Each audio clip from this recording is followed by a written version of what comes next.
others speak as well. So I think up next I want to go to คุณไหมศรีกัญญา about her vision of Thailand as an active politician.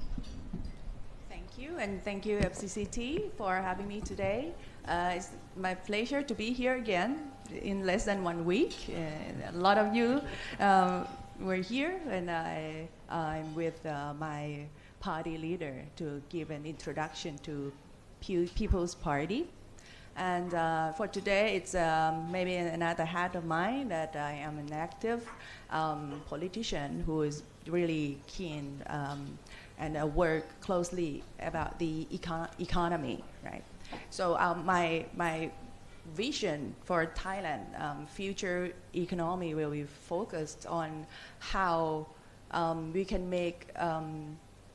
can foster the economic growth with to make and also to make sure that it's inclusive growth.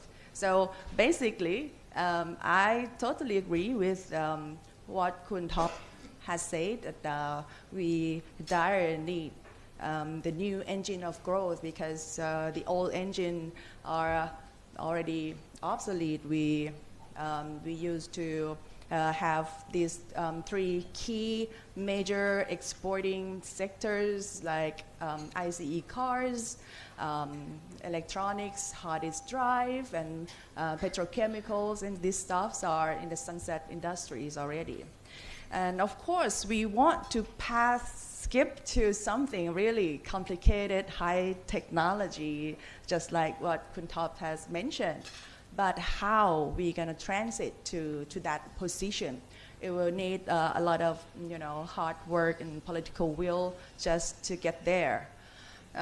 We just learned recently that even it seems to be easy transit from ICE cars to EV cars, not that easy. And we face the challenges that we couldn't upskill and reskill people, factory workers that used to be in the IC cars industry, and make them be able or capable to work in the EV cars anymore. The parts in EV cars has reduced like 90% from 10,000 parts to just a few thousand parts, and totally different.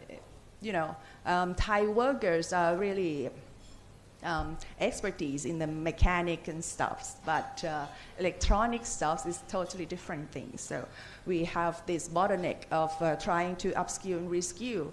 So it's something that we have to have very neat plan to transit and make sure that it's a just transition as well.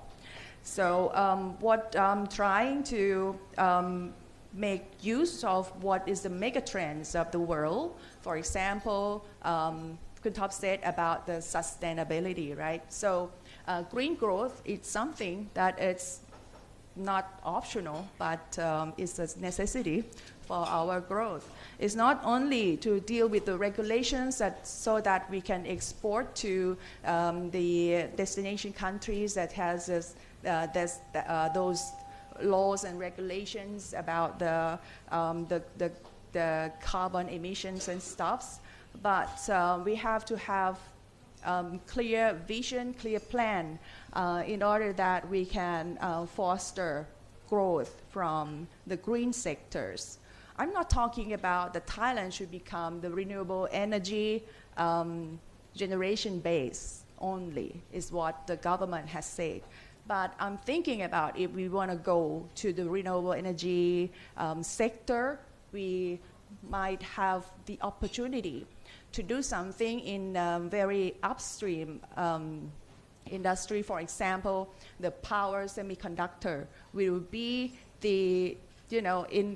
will be the essential elements in every single tools and equipments that will have to use with those renewable energy. For example, the inverter, the regulator, all of that. We have to have this powerful power semiconductors, and that's something that we don't really have major players in the world yet.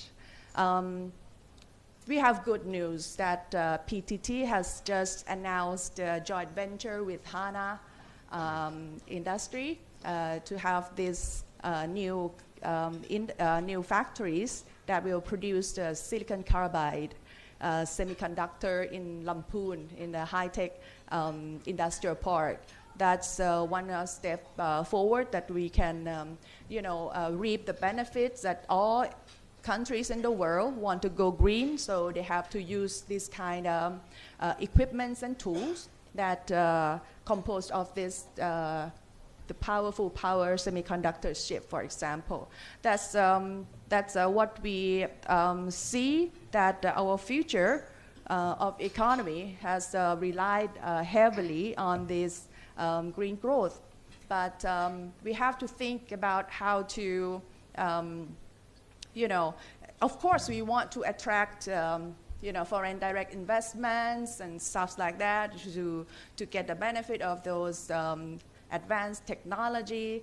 But right now, all the tools that we have to attract the new investors are just, the same old tax holidays. We started to give some grants and subsidies, but it will take very, very long process just to approve for one project. For example, this PTT and HANA joint venture, it took them almost 3 years just to get the approval of grants from Board of Investment in Thailand. So it's something that we wish that we could achieve, but we don't know yet that when we're going to have this opportunity. But the last thing that I want to emphasize is about the inclusivity. Every time we talk about growth, it's something that people will think that we have to trade off with, between growth and redistribution, or we have to trade off between the, growth-driven mega projects with those micro projects that will increase the quality of life of the people. So we now have these projects within our party that we're going to launch this policy that we will translate the needs to quality of life improvement of the people of Thailand into growth engine. For example, those basic fundamental needs of people, clean air, potable water, green spaces, smart cities, those can be translated into jobs creation and new businesses, new industries. Only if we going to do it with the strategic procurement, to use the government spending and direct it to those, micro projects that will in one way will improve the quality of people's life. For example, all the sensors that will detect the PM 2.5, or the smart meter for those tap water, smart meter for the electricity, for the the next smart grid technology to come. So we need this kind of equipments that have the element of those chips design and those technology with the IoT thing. That we can create the new jobs as system integrators, the new jobs of those who produce the chips and printed circuit boards that specifically designed for these the cities, or for these both for the procurement of both general government and the local governments. And that's, I think, is the way that we can make the growth more inclusive. And the things that we want to improve the quality of life of the people is not something that is totally irrelevant to foster the economic growth. So for this first round, I will sum up that for the new growth that we want to see for Thailand, we need the new engine of growth that to replace all obsolete sectors. And we will go for green growth that will reap the benefits that all the countries in the world will go green, and we then need all the equipments to deal with that. And the last one, we want to make sure that local people can all get the fair share of this economic development by make sure that every time that we think about the project to improve the quality of life, that means that we can create a new industry and jobs creation in the entire economy. Thank you.